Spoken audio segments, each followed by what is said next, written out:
Good morning, my fellow yogic travelers.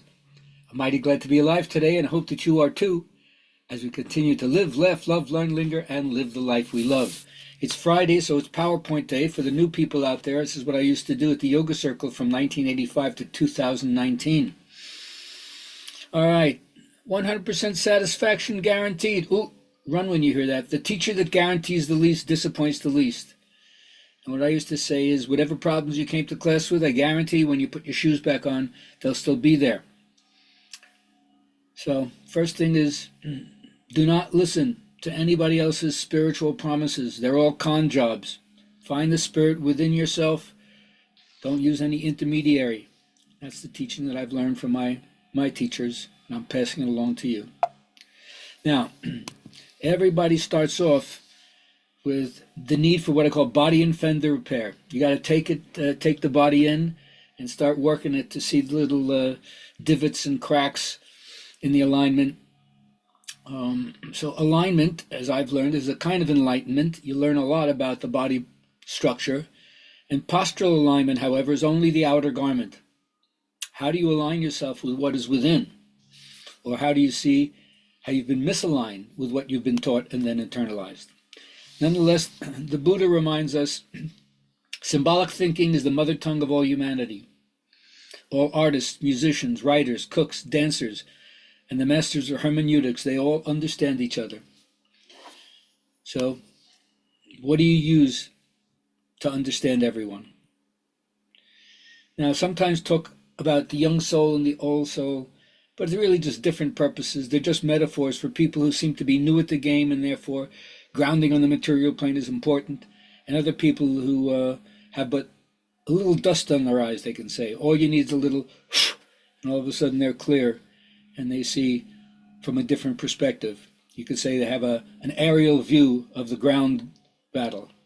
So neither is higher or lower, better or worse. It's just a stage that's appropriate for the growth of that person at that time. Now you have to have the right attitude.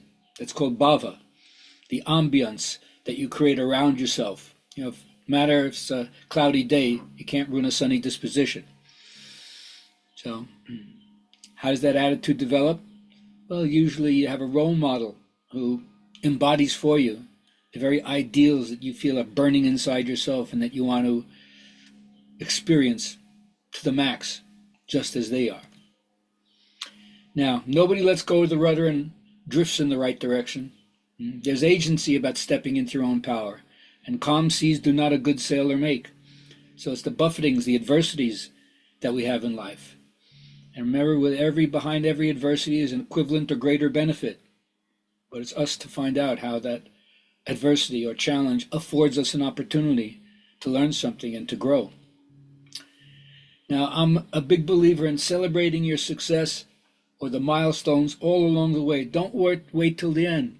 There's a lot of magic celebration when you detach yourself from what is undharmic and you're living the way that you know is truthful and heartfelt.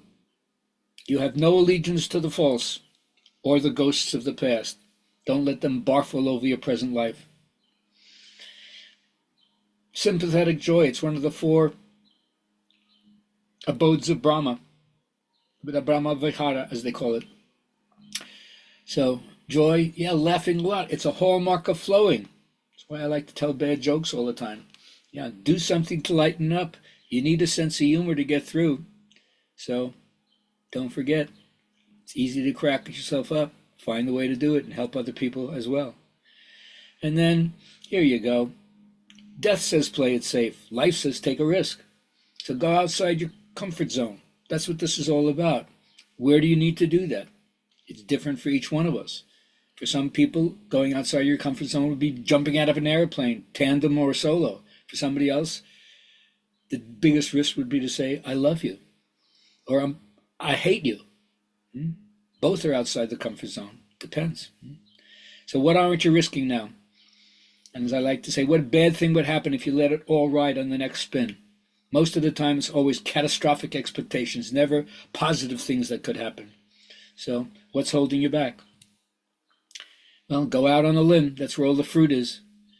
Find you weird. That's the word that they used in Macbeth for the three witches, right?